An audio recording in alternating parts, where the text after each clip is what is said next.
جب سے میں پیدا ہوا ہوں میں تو یہی دیکھ رہا ہوں کہ ہماری گورنمنٹ، جو نئی گورنمنٹ آتی ہے وہ پچھلی گورنمنٹ کو بلیم کرتی ہے اور IMF سے قرضہ لینا شروع کر دیتی ہے، اور وہ قرضے کی بنا بیس پہ پورا ملک چل رہا ہوتا ہے۔ قرضہ آتا ہے تو ہمارے کام ہوتے ہیں۔ ابھی بھی پچھلے دنوں 25 ستمبر 2024 میں ہم نے دیکھا کہ ایک اور قسط آئی ہے، اور اب جو کام رکے ہوئے تھے وہ شروع ہو گئے۔ ایک بچہ آج پاکستان میں پیدا ہوتا ہے تو 3 لاکھ روپے کا مقروض ہے اس وقت، ایک بچہ وہ پیدا ہوتے ہی مقروض ہے۔ تو یہ آپ کیا سمجھتے ہیں کہ یہ ہم ساری زندگی، آنے والی نسلیں بھی ہیں، ہم لوگ قرضے میں ہی ڈوبے رہیں گے، اور آنے والے بچے جو ہوں گے وہ ابھی 3 لاکھ ہے، شاید وہ 5 لاکھ ہو، کبھی ایسا ہوگا کہ ایک بچہ پیدا ہوا ہے اس کے اوپر قرضہ نہیں ہے؟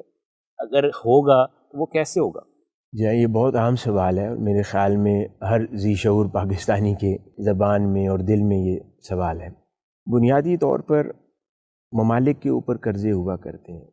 جب ممالک کی بنیاد رکھی جاتی ہے تو پہلے دن سے وہ مستحکم نہیں ہوتی۔ میں نے آغاز میں جو گورننس کی بات کی، وہی بنیادی مسئلہ ہے کہ اگر اس کو آج امپروو کر لیا جائے تو ان تمام مسائل کا حل ہے۔ وہ کیسے؟ سب سے پہلی چیز ایک جملہ ہے، میں چاہتا ہوں اگر اس کو ہم ذہن نشین کر لیں اور ہماری آڈینس آج کے اس ڈائلاگ کے ذریعے اپنے ذہنوں میں بٹھا لے: کنسسٹنسی آف پالیسی، دس از دا کی، جو قوموں اور ممالک کو بناتی بھی ہے اور قوموں اور ممالک کو تباہ بھی کرتی ہے۔ اور پاکستان کے اندر جس شے نے سب سے زیادہ نقصان کیا ہے وہ کنسسٹنسی آف پالیسی کا نہ ہونا ہے۔ اب وہ کیسے ہے؟ کیونکہ کنسسٹنسی، آپ ایک کسی تعلیمی ادارے کی ہی بات کر لیں، آپ کے اپنے تعلیمی ادارہ جات ہیں، اگر وہاں پر ہیڈ آف دا انسٹیٹیوشن ہے یا کسی اسکول کا پرنسپل ہے، آپ ہر سال بدلیں تو کیا وہ ادارہ ترقی کر سکتا ہے؟ وہ اسکول ترقی کر سکتا ہے؟ نہیں کر سکتا۔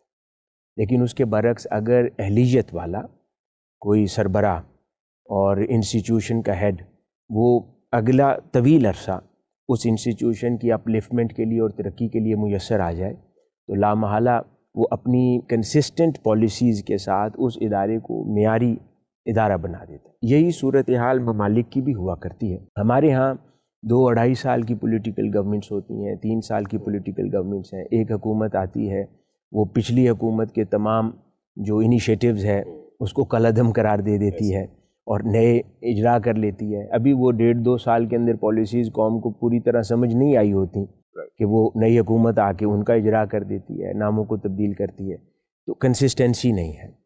بہت ساری جو ہم جیسے ممالک تھے، جن میں ساؤتھ کوریا بھی ہے، ہماری نیبر کنٹریز ہیں، چائنا ہے، ملیشیا ہے، ایسے بہت سے ممالک جنہوں نے ہمارے ساتھ اپنی ترقی کا سفر شروع کیا، ان کا اگر بغور جائزہ لیں تو انہوں نے کم از کم 30 سے 35 سالہ اکنامک ڈیولپمنٹ پالیسیز بنائیں اور ایسے فورمز کی بنیاد رکھی کہ جو پولیٹیکل ایکٹیویٹی تھی وہ ان پالیسیز کے تسلسل کو متاثر نہیں کر پاتی تھی۔ یعنی security councils, national policy councils, economic councils, مختلف ناموں سے چائنا میں، ساؤتھ کوریا میں، انڈیا میں، یہاں تک کہ انڈیا نے ہمارے ساتھ اپنے آزادی کا سفر شروع کیا 1947 سے 92 تک، انہوں نے ایک پالیسی کے ساتھ کنسسٹنسی رکھی اور قائم رہے۔ وہ کلوزڈ اکنامک پالیسی تھی جس کے اندر انہوں نے اپنی انٹرنل انڈسٹریز کو بھی اپلفٹ کیا، ڈیولپ کیا۔ ہمارے ہاں تو اتنا ڈکشنری ہے، ایک ڈائریکٹری ہے چینج آف پالیسی کی، جس نے ہمیں بننے نہیں دیا۔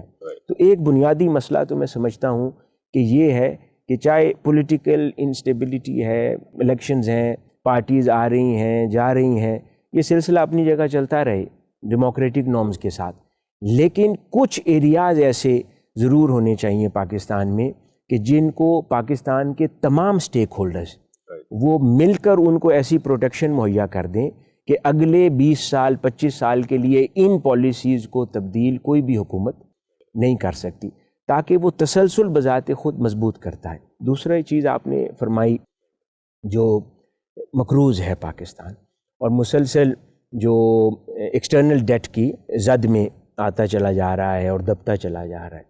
ابھی بھی غالباً تقریباً 130 بلین USDs جو ہیں ڈالرز، وہ ایکسٹرنل ڈیٹ ہے پاکستان پر، اور یہ کنٹینیوسلی پھر اس کی جو انٹرسٹ ری پیمنٹس ہیں وہ ہر سال اتنی بڑی ہیں اور آلموسٹ ہماری GDP کا 40% یہ ایکسٹرنل ڈیٹ بن جاتا ہے، اور یہ انکریز کرتا جا رہا ہے. اور اس پہ پھر جو ترائے امتیاز ان اے نیگیٹو سینس وہ پھر یہ ہے کہ ہم جن اداروں سے وہ قرض حاصل کرتے ہیں وہ قرض سخت پالیسیز کے ساتھ اور ریسٹرکٹیڈ پالیسیز اور لیمیٹیشنز کے ساتھ آتا ہے، جو آگے ہماری پھر اکنامک گروتھ کو اور ڈیولپمنٹ کو متاثر کرتا ہے.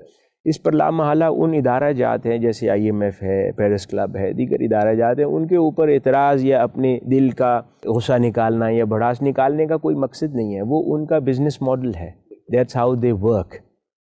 یہ تو ہمارے سوچنے کی بات ہے کہ کیا ہمیں ان سے وہ سروسز لینی ہے یا نہیں لینی. اس سلسلے میں مجھے کئی لوگوں نے کہا کہ اس کا کیا حل ہو سکتا ہے، تو میں نے بھی اس پہ کچھ عرصہ سوچ بچار کی. تو چند ماہ قبل پھر ایک کتاب میں نے لکھی، اور پچھلے سال میں نے کچھ ہماری اسلامک فائنینس کی انٹرنیشنل کانفرنسز ہوتی ہیں پاکستان کے اندر بھی اور پاکستان سے باہر بھی، مختلف پلیٹ فارمز پر میں نے یہ ماڈل پریزنٹ بھی کیا، اور اس کو کئی ممالک سے پذیرائی بھی حاصل ہوئی، انکلوڈنگ انڈونیشیا اینڈ ملیشیا. وہ ماڈل کیا ہے؟ وہ ماڈل مسلم کامن وقف کا ہے، اور پاکستان کے لیے میں نے نیشنل کامن وقف پول اس نام کو پروپوز کیا. یہ بنیادی طور پر ہمارے طلباء طالبات جاننا چاہیں کہ یہ کیا ہے. یہ در حقیقت اسلامک سوشل فائنینس کا ایک ٹول ہے، ایک انسٹرومنٹ ہے جس کو وقف کہتے ہیں، انڈاؤمنٹ فنڈ. یہ اسلامی تاریخ کے اندر ہمیشہ سے ایک مؤثر انسٹرومنٹ کے طور پر اور پروڈکٹ کے طور پر یہ مسلم کنٹریز کو اکنامکلی سٹیبل کرتا رہا ہے.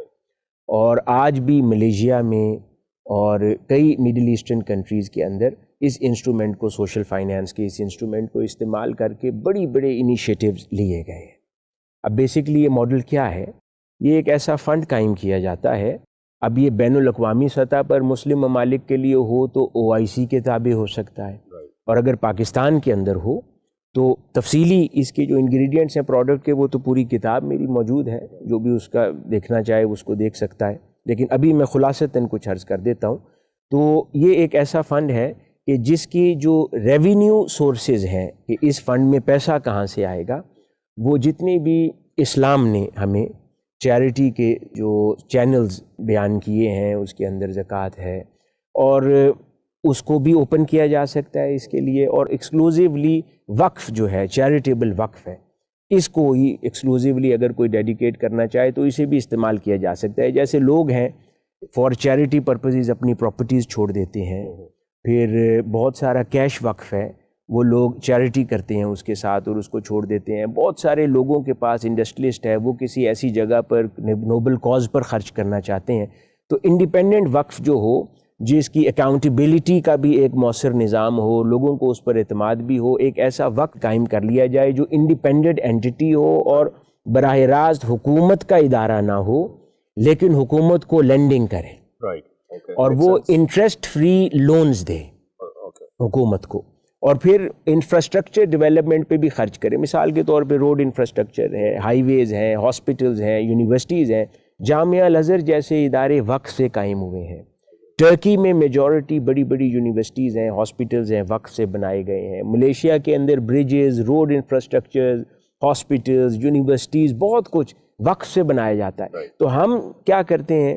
ہم ان انفراسٹرکچر ڈیولپمنٹس کے لیے انٹرسٹ کے اوپر دیگر ممالک سے رابطہ کر کے پیسہ لاتے ہیں، انویسٹمنٹ کرواتے ہیں، اور پھر ہیوی انٹرسٹ پیمنٹس ان کو کنٹینیوسلی دیتے رہتے ہیں. اس کی بجائے پاکستان کے اندر بہت پیسہ ہے. پاکستانی جو پاکستان سے باہر بستے ہیں اوورسیز، ان کے پاس بے تحاشا پیسہ ہے. صرف ان کو ضرورت ہے اعتماد کی. ان کو ضرورت ہے کہ ان کا جو بھیجا ہوا پیسہ ہے فار چیریٹیبل پرپز وہ صحیح استعمال میں آئے. تو اگر ایسا پیسہ اس فنڈ میں لایا جائے اور اس فنڈ کے اوپر جو اس کی گورننگ باڈی ہو وہ ایسے نان کنٹروورشل، صاف ستھرے اور اہل لوگوں پر مشتمل ہو جو اس کو ریگولیٹ کرے، اور اس کی پھر جورسڈکشنز ہیں وہ انفراسٹرکچر ڈیولپمنٹ اور اینول بجٹ ڈیفیسٹس کی صورت میں گورنمنٹ کو لینڈنگ کرے، اور گورنمنٹ انیشیٹیوز میں انویسٹ کرے انٹرسٹ فری، اور پلس یہ جو لون ری پیمنٹس ہیں اس سلسلے کو بھی فائنینشلی سپورٹ کرے. میں سمجھتا ہوں کہ اگر حکومت پاکستان اس طرف آ جائے اور ان لوگوں کو جمع کر کے ان کی گورننس میں اس انسٹیٹیوشن کو قائم کرنے میں کامیاب ہو جائے تو میں سمجھتا ہوں کہ کوئی وجہ نہیں ہے کہ پاکستان کے اندر جتنا انڈسٹریلسٹ ہے، بزنس مین ہے اور پیسہ رکھنے والا طبقہ ہے وہ معاونت کے لیے آگے نہیں آ جائے گا۔